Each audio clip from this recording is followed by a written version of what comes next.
nihče v postopku imenovanja generalnega direktorja Vrhovnega državnega tožilstva ni pridobil nobenih koristi, nihče se ni prijavil. Glede, dvojna debela laž. Bila sta dva postopka, v prvem postopku je bilo več kandidatov, vendar je bil ta postopek 7.2.2012 zaključen s neizborom nobenega od kandidatov. Šele kasneje je stekel nov postopek, na katerem se ni noben prijavil. Jaz seveda se ni noben prijavil, ker je tam že sedel gospod Škrlec, tam je sedel na nezakonit način in tam je sedel potem kot VD po tem, ko ga je vlada razrešila.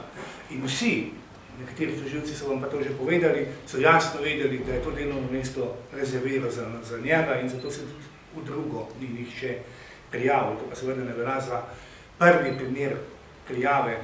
Še več, pravzaprav delovno mesto gospoda Škrleca je bilo umetno ustvarjeno. Prej je to delovno mesto zasedala gospa Gaja Stoličej, ki je bila nezakonito premeščena na delovno mesto, ki ga sploh ni bilo. Tako da ta traditev njegova ne drži. Pravi, da ni prišlo do kombiniranja uporabe dveh zakonov. Ja, se to nismo ugotovili mi na vladi, ko smo ga razreševali.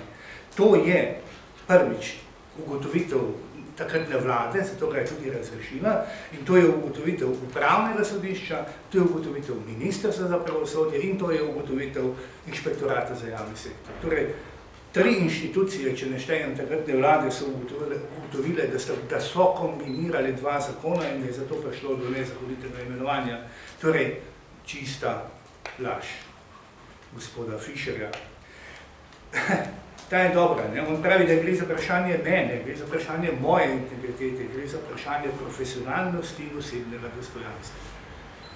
Ja, gospod Fišer, kaj pa dostojanstvo in človekove pravice tistih ljudi, ki ste jih obsodili, ko ste bil še sodnik in je sodišče kasneje reklo, da sploh ni bilo kaznivo dejanje po takratni zakonodaji, mislim na tiste 2 duhovnika, ki sta bila obsojena.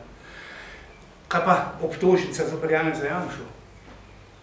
Večkrat se je gospod Fišer v tem državnem zboru hvalil, kako je pripeljal do pravnomočne obsodbe predsednika Janše, pa še enega od predsednikov bivših vlad. Ampak, poglejte, to je bilo nareto brez dokazov, tako je reklo Ustavno sodišče.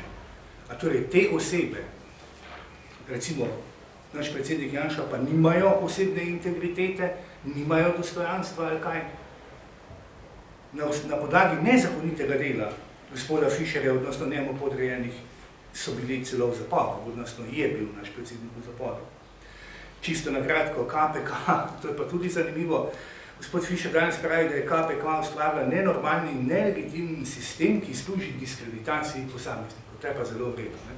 Kot bi poslušali mene leta 2012. Ampak ne vem, zakaj gospod Fišer to ni pogruntal leta 2011, leta 2012, ko je bil ta zakon sprejet v sedanji komisiji za preprečevanje korupcije. In zakaj recimo to ni pogruntal 8. januarja leta 2013, ko je bilo izdano neko znamenito poročilo o premoženjskem stanju predsednikov strank. A takrat je bilo pa delovanje komisije za preprečevanje korupcije povsem v redu. Skratka, gospod se izjemno spreneveda in to komisijo kritizira šele danes.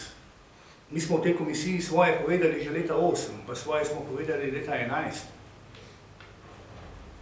Nihče v Evropi nima take komisije, razen države Južnega Balkana, odnosno Balkana, bivše Jugoslavije, če želite. Ampak takrat je torej to veljalo, danes pa to ne velja, ko je sam v takem postopku. Skratka, izjemno se tukaj spreneveda. No, spreneveda se tudi pri tem, ko govori o vplivu politike na tožilstvo. Leta 2012 je govoril Gorenak vpliva na tožilstvo. Leta 2015 pa govori politika vpliva na tožilstvo. Kdo je za ta politika pravzaprav? A je ta politika kdo? Sedanja vlada, sedanji minister, sedanji predsednik vlade? Kdo je to? Tega sploh ne pove. Ampak hkrati, ko pa je govoril o tem, da je politika vpliva na tožilstvo, pa ne pove, da je leta 2012, 9. februarja, nezakonito z zlorabo oblasti imenoval politika na najvišje mesto v državnem tožilstvu.